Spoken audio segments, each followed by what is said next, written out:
நீர்க்கோவை நோயாளி குணமடைதல். லூக்கா நற்செய்தியிலிருந்து இன்றைய வாசகம், அதிகாரம் 14, திருவசனங்கள் 1 முதல் 6 முடிய. ஓய்வு நாள் ஒன்றில் இயேசு பரிசேயர் தலைவர் ஒருவருடைய வீட்டிற்கு உணவருந்தச் சென்றிருந்தார். அங்கிருந்தோர் அவரை கூர்ந்து கவனித்தனர். அங்கே நீர்க்கோவை நோயுள்ள ஒருவர் அவர் முன் இருந்தார்.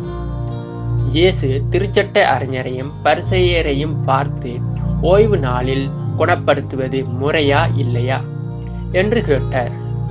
அவர்கள் அமைதியாய் இருந்தனர். இயேசு அவரது கையை பிடித்து அவரை நலமாக்கி அனுப்பிவிட்டார்.